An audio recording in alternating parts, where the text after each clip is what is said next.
Madame Robert de Haut. Je vous remercie. Bon, je ne reviendrai pas sur les propos de M. Calal. De toute façon, ça n'a aucun intérêt. Ça n'a aucun intérêt. D'autant plus que, bon, je reviens quand même sur les questions gouvernement. Sachez qu'on peut en faire 1 à 2 par an, donc je ne peux pas m'exprimer sans cesse au micro de l'Assemblée nationale. Ceci dit, j'ai posé des questions sur les déserts médicaux, sur la carence en aide à domicile.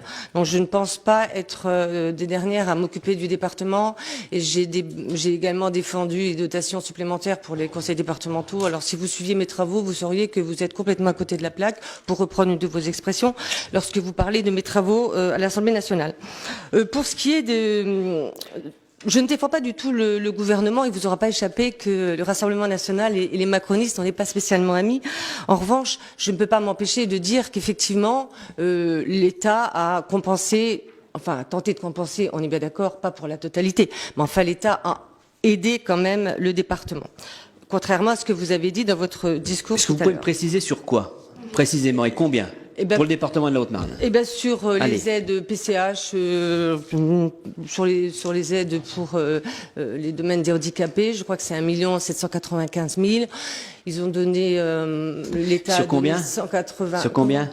Sur beaucoup plus. Mais on est d'accord. Vous allez m'interroger sur chacun des chiffres. Non, mais je suis désolée, je suis pas comptable. C'est pas la peine. Vous n'aurez pas de mal à me piéger. Là, je vous dis tout de suite, je ne connais pas tous les chiffres par cœur. Mais on est bien d'accord. Mais je veux dire, l'État a aidé quand même. Vous nous dites tout à l'heure, vous n'avez aucune aide. Je dis simplement l'État. C'est factuel. C'est factuel. Voilà. Bon, là-dessus, c'est factuel. L'État a aidé, que vous le vouliez ou non. Bon. On peut pas dire l'État ne donne rien. Voilà, ne compense pas. Je sais qu'il compense pas suffisamment. On est d'accord. Sur les collèges, en fait, c'est un retour terrain que j'ai. On nous a dit qu'effectivement, parfois, il y a une petite variable d'ajustement parce que quand les budgets sont très difficiles à tenir et l'avenir, le budget d'avance n'est pas très important, donc c'est un petit peu compliqué pour les collèges. J'ai plusieurs retours effectivement de collèges qui se plaignent de peu de visibilité sur leur budget. Moi, je vous donne un retour terrain. Je ne suis pas non plus une spécialiste collège. Je vous le redis, je ne peux pas être spécialiste dans tous les domaines. Vous n'êtes pas spécialiste de grand-chose d'ailleurs. Mais ça fait un moment qu'on entend parler des collèges. Non, mais sur les collèges, lesquels? Dites-nous, parce que tout à l'heure, on va évoquer un certain nombre de collèges.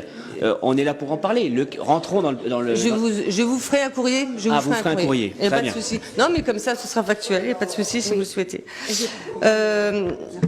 Pour la flamme, alors, c'est très bien.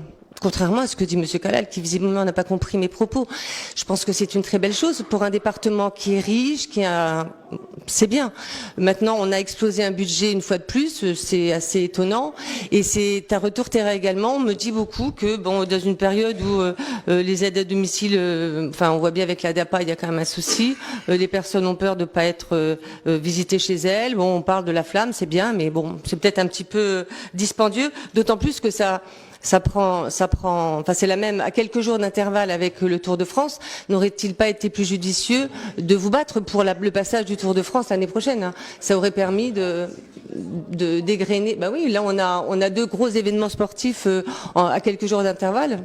C'est peut-être pas très très judicieux.